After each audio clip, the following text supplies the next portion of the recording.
This is the second video of the differentiation. We are doing a differentiation of the sum function. कुछ हमारे पास function है जिसका हम लोग क्या करेंगे, डिफरेंशिएशन करेंगे. What is the topic name of this? Okay, differentiation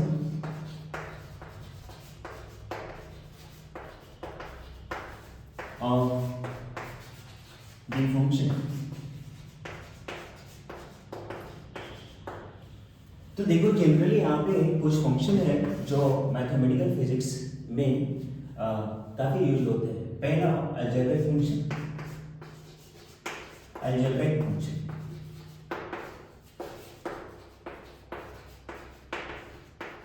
function जिसका फॉर्म होता है y इक्वल टू एक्स पे power n in the any constant number.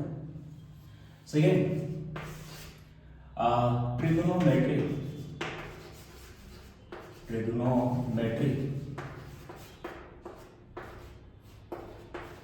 Function.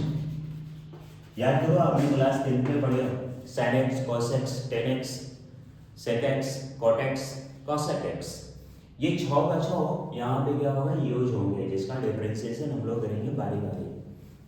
Third exponential function.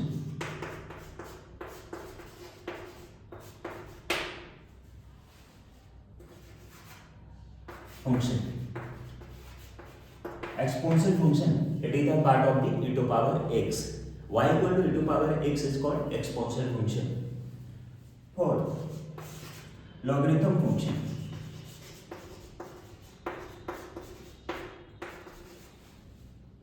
Logarithmic function. इसका फॉर्मेट होता है y equal to log x. It is called logarithmic function. Last one, and fifth, constant function.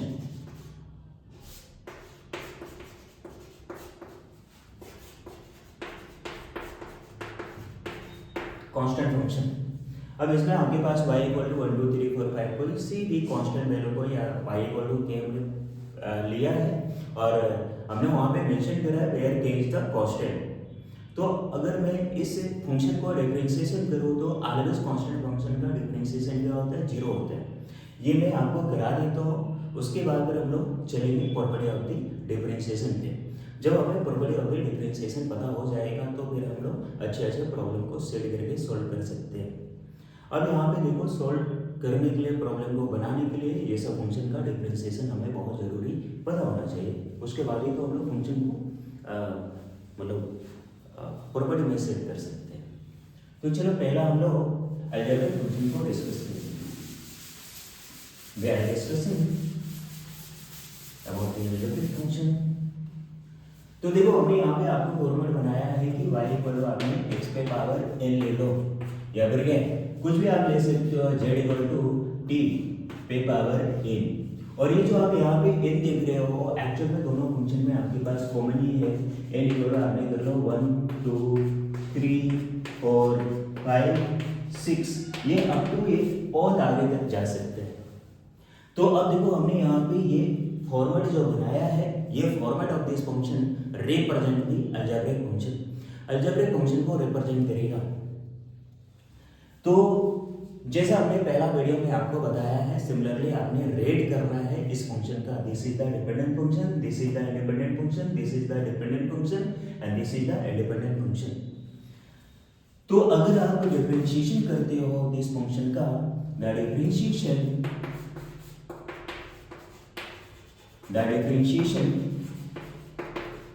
Of the function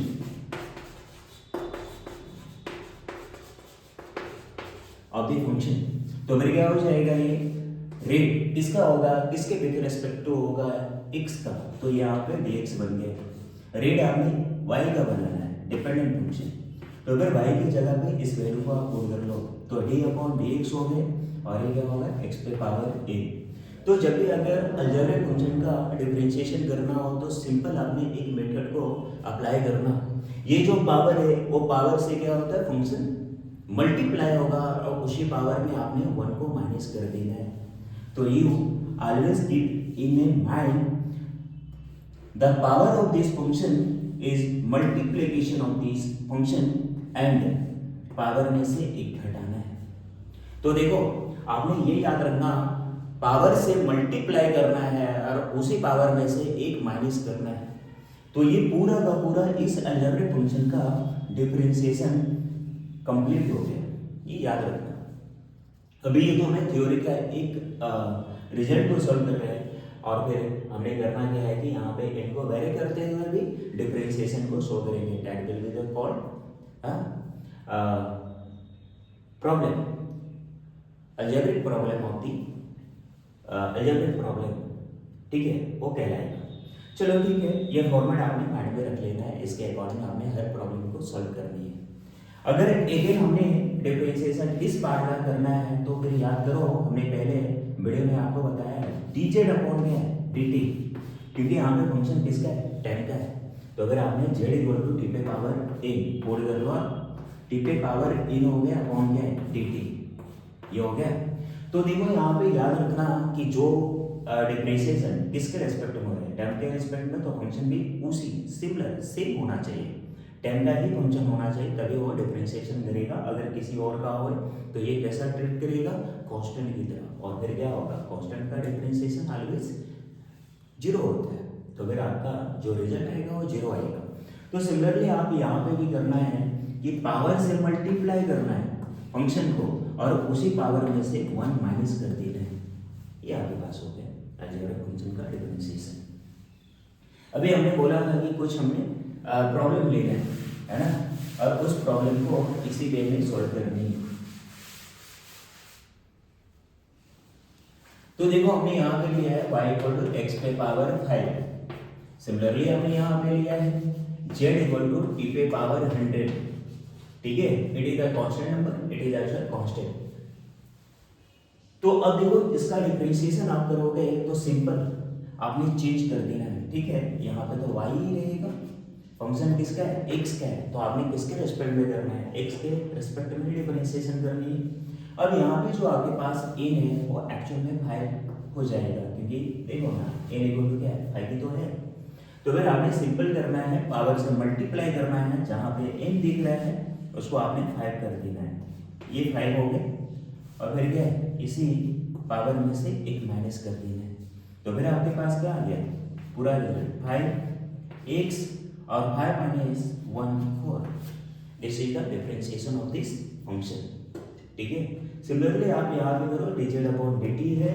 अब देखो यहाँ पे n equal to क्या है 100 ना, आपने यहाँ पे 100 लिख देना अपॉन क्या है dt। अब आपने करना क्या है, जो आपके पास n आ रहा है उसको आप 100 बनाओ, पावर से मल्टीप्लाई करें और उससे पावर में से हमने एक क्या करा है सबट्रैक्ट करा है, तो फिर इसका जो फाइनल रिजल्ट हो गया है वो 100 t 99, ये डिफरेंशिएशन हो गया इस फंक्शन का।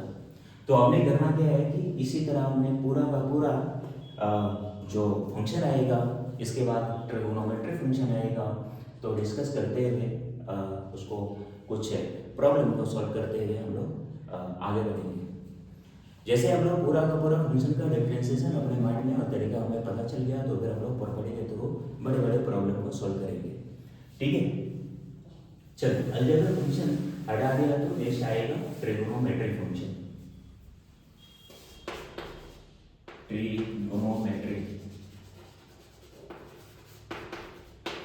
ट्रिगोनोमेट्रिक फंक्शन, अब आपने देखो कि जो ट्रिगोनोमेट्रिक वैल्यूज है जो क्लास 10 में आपने पढ़े हो कितने हैं 6 है। अभी पूरा का पूरा जो 6 है सभी का हमने डिफरेंशिएशन करना है। तो देखो पहला मैं लेके चलता हूँ y equal to sin x। अब तो आइडिया हो ही गया होगा आपको कि किस तरह आपने करना है डिफरेंशिएशन। तो देखो यहाँ पे चेन रूल का हम लोग यूज करते हैं। चेन रूल होता क्या है मैं अभी इसमें बताता हूँ। तो इस फंक्शन का हमने क्या करना है डिफरेंशिएशन फाइंड करनी है। यहाँ पे दो फंक्शन है आपके, इस फंक्शन में दो पार्ट्स है, एक डिपेंडेंट और दूसरा है इंडिपेंडेंट फंक्शन। तो देखो यहाँ पे जो फंक्शन है वो किसका है x का है, तो यहाँ पे डिफरेंशिएट किसके रिस्पेक्ट में होगा x के रिस्पेक्ट में होगा। तो आपने यहाँ पे रेट कर देना है डिफरेंशिएशन फाइंड करनी है, तो dy अपॉन क्या है dx। अब देखो यहाँ y इक्वल टू आपके पास क्या है sin x, तो d sin x अपॉन क्या हो जाएगा dx हो जाएगा। अब देखो sin x का डिफरेंशिएशन क्या होगा यहाँ पे cos x होंगे, तो डायरेक्ट आपने फाइनली रिजल्ट को लिख देना है, ठीक है। तो आपने यहाँ पे इसका डिफरेंशिएशन करे हो sin x का, तो sin x upon dx equal to क्या होता है cos x, तो डायरेक्ट हमने यहाँ पे रिजल्ट को लिखा है। अब देखो यहाँ पे बात ये आती है कि कुछ ऐसे ट्रिगोनोमेट्रिक वैल्यूज है जिनका डिफरेंशिएशन माइनस होता है, तो जितने भी आपके पास ट्रिगोनोमेट्रिक वैल्यूज है जो सी से स्टार्ट होता है उसका डिफरेंशिएशन ऑलवेज क्या होता है माइनस होता है, ठीक है। तो पहले हमें विदाउट सी वाला करना है, उसके बाद फिर हम लोग सी वाला करेंगे। और सी से स्टार्ट नहीं होता है, जैसे sin x है, उसके बाद फिर आपके पास tan हो जाएगा, sec हो जाएगा, उसका डिफरेंशिएशन हमेशा पॉजिटिव में आएगा। चलो ठीक है, एक हमने करा है यहाँ पे, दूसरा आपके पास आएगा y equal to tan x। अगर मैं tan x का डिफरेंशिएशन करा है, मतलब इसका रेट निकाला है dy अपॉन dx, देखो यहाँ पे थीटा भी हो सकता है, अगर थीटा है तो यहाँ पे d थीटा हो जाएगा, अगर यहाँ पे z है तो dz हो जाएगा। हमने आपको बोला है जैसा फंक्शन होता है उसी के रिस्पेक्ट में आपने फंक्शन लिखना है, यहाँ पे वेरिएबल को x का फंक्शन है तो हमने यहाँ पे x लिखा है, ठीक है, उसके रेस्पेक्ट में हमने डिफरेंशिएशन करा है। चलो y बोलो आपके पास क्या है tan x, यहाँ पे आपको tan x लिखना पड़ेगा अपॉन में dx। अब देखो यहाँ पे जो tan x है इसका डिफरेंशिएशन क्या हो जाता है, फाइनली रिजल्ट जो आएगा वो sec स्क्वायर x, ये आपके पास रिजल्ट बनेगा, ठीक है। लास्ट वन विदाउट c से स्टार्ट होने वाले जो तीन आपके पास ट्रिगोनोमेट्रिक वैल्यूज है उसमें sec x बचे, तो y इक्वल टू आपने sec x से यहाँ पे फंक्शन ले लेना है, मतलब ये फंक्शन किसका है sec x का है, ठीक है। चलो बार बार आप यहाँ पे x देख रहे हो, मैंने यहाँ पे थीटा कर दिया है, तो अगर ये sec थीटा है तो फिर इसका डिफरेंशिएशन आप करोगे, इट मींस क्या रेट निकालोगे d थीटा यहाँ पे आएगा। थीटा के रिस्पेक्ट में आप क्या कर रहे हो, इसको डिफरेंशिएट कर रहे हो, क्योंकि फंक्शन आपका क्या है थीटा का ही तो है। तो y इक्वल टू आपने करना क्या है ना, ये रेट लिखो पहले, ठीक है, और फिर यहाँ पे sec थीटा लिख लो। अभी sec थीटा का फाइनल जो डिफरेंशिएशन वाले पार्ट आएगा, अच्छा मैंने आपको बोला था कि यहाँ पे हम लोग चेन रूल का भी यूज करेंगे, तो देखो कंफ्यूज होने की कोई बात नहीं है, जैसे हमने यहाँ पे sec का करा है। अब इसमें जो थीटा बचा है एक बार हम लोग क्या करेंगे, थीटा का भी डिफरेंशिएशन करेंगे with respect to d theta, ठीक है।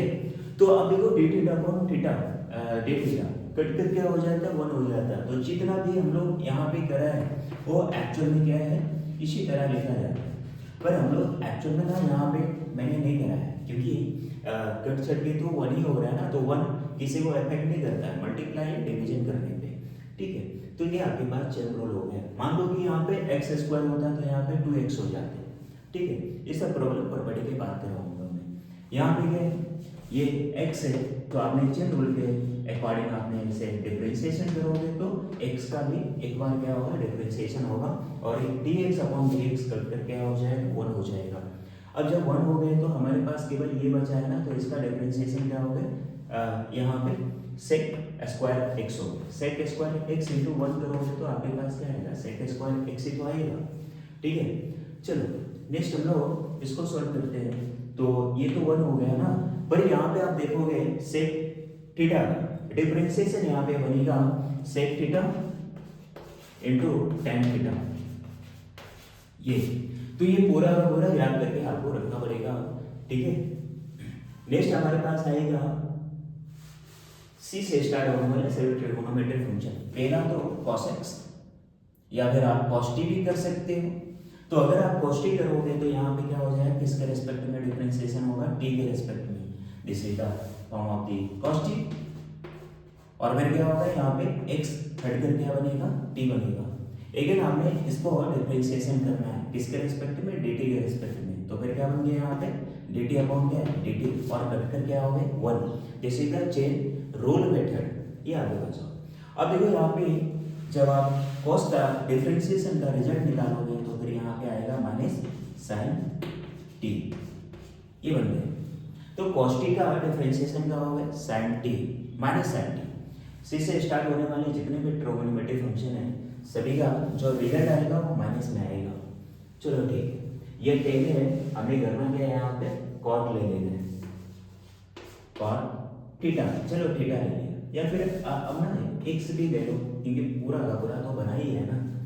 अब देखो यहाँ पे करना क्या है ना, ये जो 10x था इसको cot x बना लो, ठीक है, क्योंकि 10 वाला तो खत्म हो गया ना। तो अगेन आपने करा क्या है कि y इक्वल टू क्या है cot x, तो आपने y की जगह पे cot x को लिखा है अपॉन क्या है dx, x का फंक्शन है इसलिए आपने dx लिखे हो नीचे, क्योंकि differentiation with respect to x हो रहा है। dx अपॉन dx करें 1 हो जाएगा यहाँ पे भी, और ये जो डिफरेंशिएशन आएगा यहाँ पे वो बनेगा माइनस cosec स्क्वायर x। तो cot x का differentiation minus cosec square x होता है, हमने यहाँ पे आपको फाइनली रिजल्ट दिखाया। तो देखो जो भी c से स्टार्ट हो रहा है ट्रिगोनोमेट्रिक फंक्शन उसका वैल्यू क्या आया है, माइनस में आया है। लास्ट वन जो ट्रिगोनोमेट्रिक फंक्शन बचा है वो cosec स्क्वायर cosec x ये बचा है। अगर आप चाहो तो यहाँ पे इसे थीटा से रिप्रेजेंट करो, अगर आप थीटा से रिप्रेजेंट करें तो फिर क्या जो डिफरेंशिएशन होगा और विथ रेस्पेक्ट टू क्या होगा, थीटा होगा, है ना, जो कि हमने यहाँ पे ऑलरेडी पहले से लिखा है, ठीक है। तो फिर क्या होगा यहाँ पे y इक्वल टू क्या है cosec थीटा, हमने यहाँ पे लिखा है। चेन रूल के अकॉर्डिंग सोल्व करना है तो थीटा का भी एक बार डिफरेंशिएशन होगा d theta upon d theta, cut करके क्या बन जाएगा, ये 1 बन जाएंगे। अब देखो यहाँ पे cosec थीटा का जो रिजल्ट आएगा वो एक्चुअल में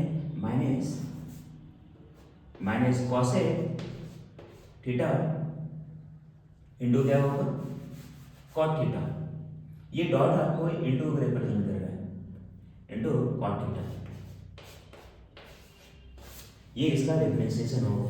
तो 4 का 4 हमारे पास ट्रिगोनोमेट्रिक वैल्यूज थे जिनका डिफरेंशिएशन हमने करा है। तो देखो सबसे पहले हमने विदाउट c से स्टार्ट होने वाले ट्रिगोनोमेट्रिक वैल्यूज का डिफरेंशिएशन करा था, जिसका रिजल्ट क्या आया था, पॉजिटिव में आया था। और जो c से स्टार्ट हुआ है उसका डिफरेंशिएशन करा है, जिसका डिफरेंशिएशन का रिजल्ट क्या है, नेगेटिव में आया है।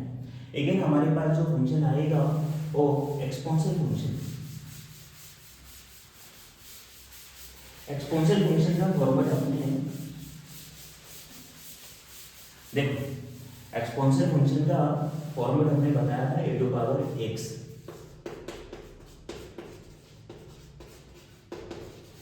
Exponential function y equal to e to power x लिया है तो इसका डिफरेंशिएशन आपके पास हो जाएगा dy अपॉन dx, x का फंक्शन है। अब आपने करना क्या है कि y equal to e to power x है तो y की जगह पे आपने e टू पावर x को लेना है अपॉन क्या है dx, ये हो गया। अब देखो ये पूरा का पूरा रिजल्ट है, अगर आप चेन रूल के अकॉर्डिंग चलोगे तो x का भी क्या होगा, यहाँ पे अगेन डिफरेंशिएशन होगा, dx अपॉन क्या हो गया dx। अगर ये x क्यूब होता है तो फिर यहाँ पे अलजेब्रिक फंक्शन बनता x क्यूब, और फिर आपने क्या करना है, पावर को मल्टीप्लाई करना है और उसी पावर में से एक माइनस करके भी आगे बढ़ सकते हैं, ठीक है। तो फिर रिजल्ट यहाँ पे 1 नहीं आएगा, कुछ और आएगा। तो देखो यहाँ पे ये 1 हो गया इसका रिजल्ट, और इसका रिजल्ट जो आपके पास है वो फाइनली यही फॉर्म होता है जो यहाँ पे है, e to power x into 1 करोगे आपके पास क्या बन गया, ये e टू पावर x, ये हो गया। चलो ठीक है, उस टाइप का भी प्रॉब्लम अभी हम करते हैं। हर बार मैं बोल रहा हूँ कि अगर आपने करना क्या है कि यहाँ पे 3 लिखा है, एक्सपोनेंशियल टी क्यू, मतलब e पे पावर टी क्यू लिया आपने, और इसका डिफरेंशिएशन रिजल्ट आपने फाइंड करना है। तो dz अपॉन क्या होगा, 10 का फंक्शन है तो विद रिस्पेक्ट टू 10 आपको डिफरेंशिएशन करना पड़ेगा।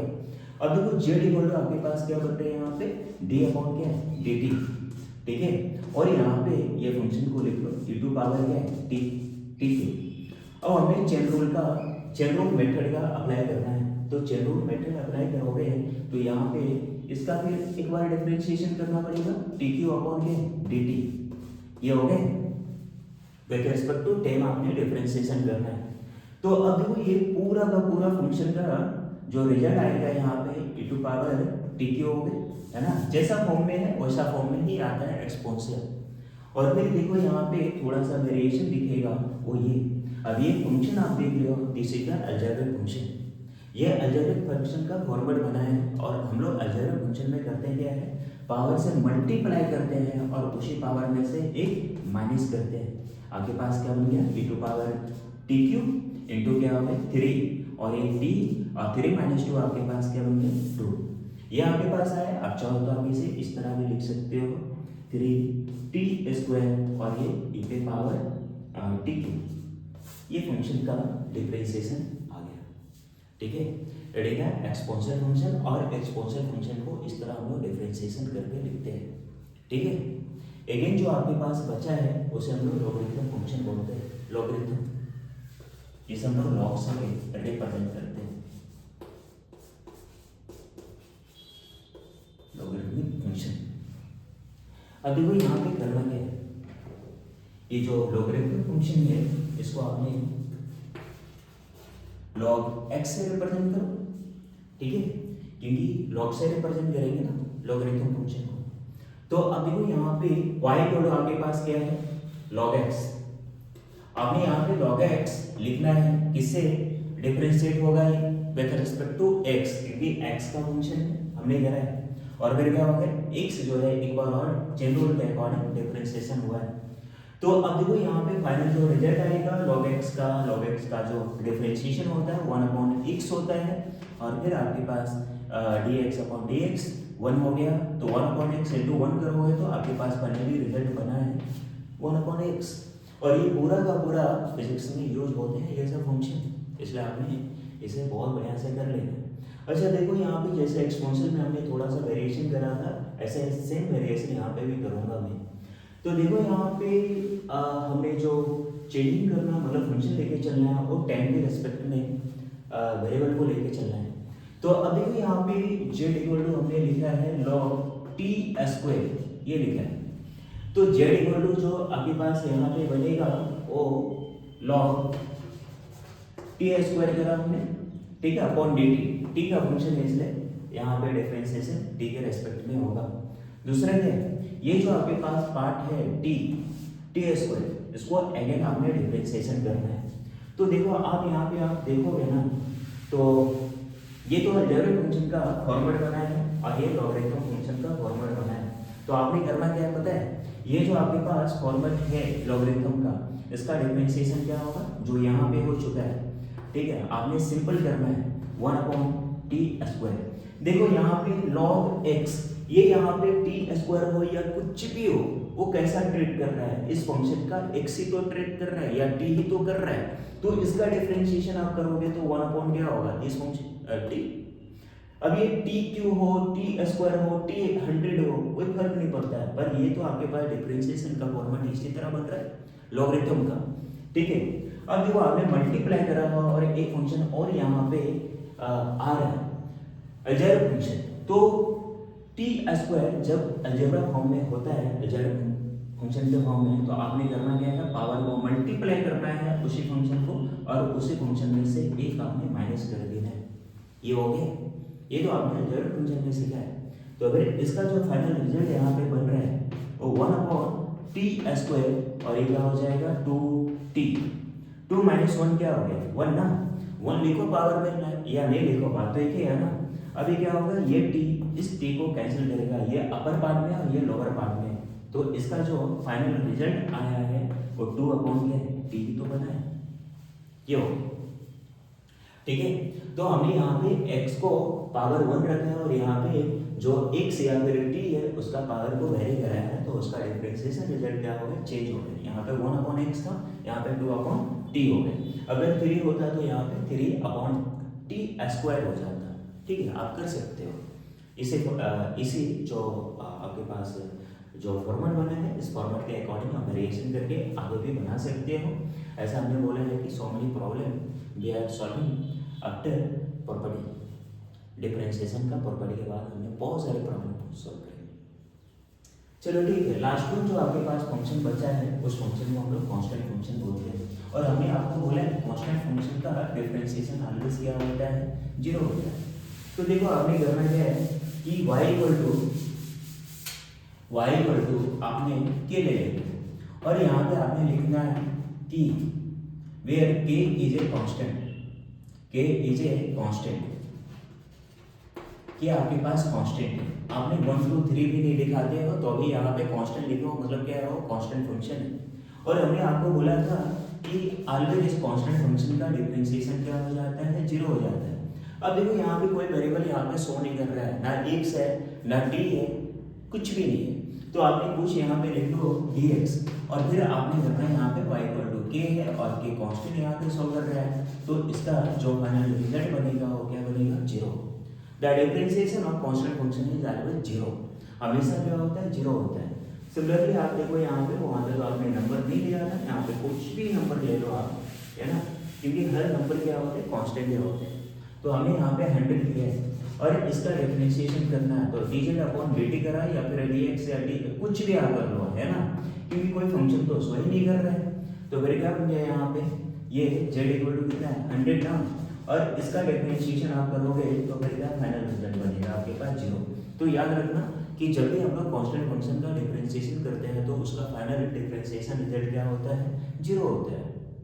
ठीक है, तो नोट करके आप चाहो तो आप लिख सकते हैं यहाँ पे the differentiation of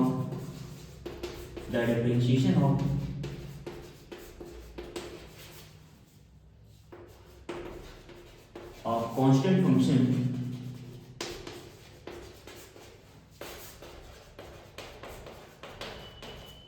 is always 0।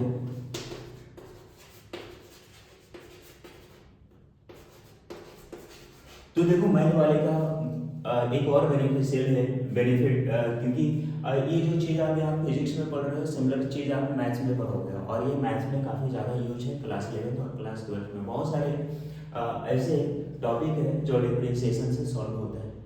ठीक है, तो हमें यहाँ पे जितने भी आपके पास फंक्शन का उसको हमने बारी बारी से क्या करें, यहाँ पे डिफरेंशिएट करा। ठीक है, बारी बारी से डिफरेंशिएट करा। उसके बाद फिर हम लोग differentiation of different types of the function हमने यहाँ पे करके देखा है। उसके बाद फिर हम लोग प्रॉपर्टी करेंगे और प्रॉपर्टी करने के बाद फिर सो मेनी प्रॉब्लम हम लोग सॉल्व करेंगे। ठीक है।